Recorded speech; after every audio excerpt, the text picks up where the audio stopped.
Okay, here we go again. Hitchhiker's Guide to the Galaxy, Chapter 21.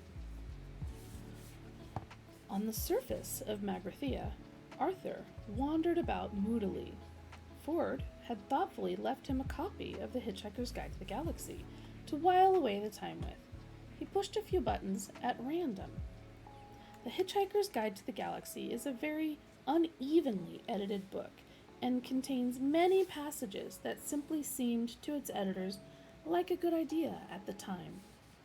One of these, the one Arthur now came across, supposedly relates to the experiences of one Veit Vujagig, a quiet young student at the University of Maximegalon, who pursued a brilliant academic career studying ancient philology, transformational ethics, and the wave harmonic theory of historical perception.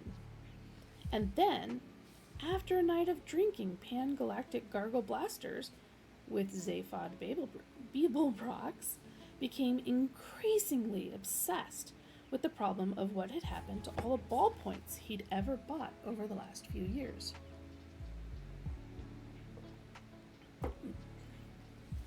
There followed a long period of painstaking research during which he visited all the major centers of ballpoint loss throughout the galaxy, and eventually came up with a quaint little theory which quite caught the public imagination at the time.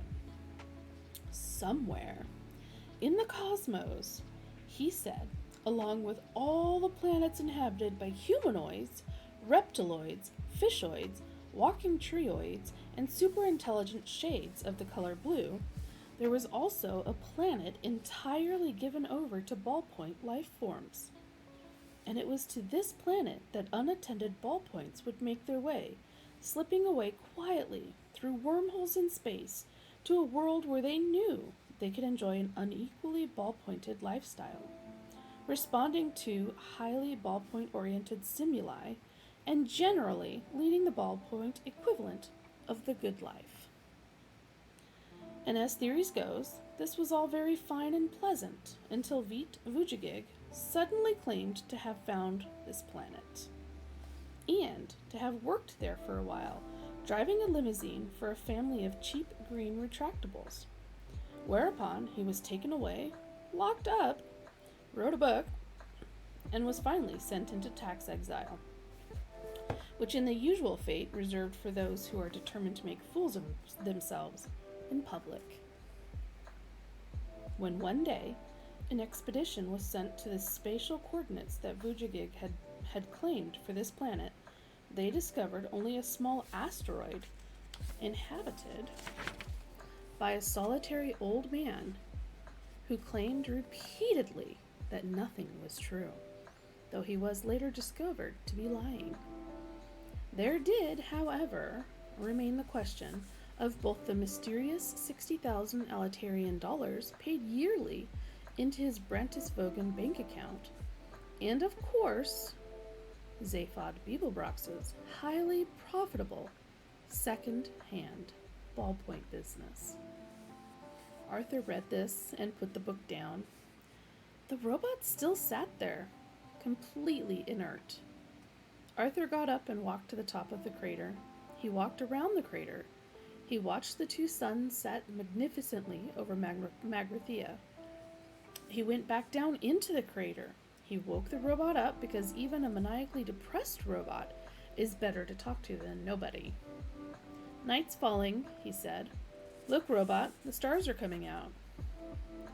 From the heart of a dark nebula, it is possible to see very few stars, and only very faintly. But they were there to be seen. The robot obediently looked at them, then looked back. I know, he said. Wretched, isn't it? But that sunset! I've never seen anything like it in my wildest dreams. The two suns! It was like mountains of fire boiling into space. I've seen it, said Marvin. It's rubbish. We only ever had the one sun at home, persevered Arthur. I came from a planet called Earth, you know. I know, said Marvin. You keep going on about it. It sounds awful. Ah, no. It was a beautiful place. Did it have oceans? Oh, yes, said Arthur with a sigh. Great, wide, rolling blue oceans. Can't bear oceans. Tell me, inquired Arthur, do you get on well with other robots? Hate them, said Arthur.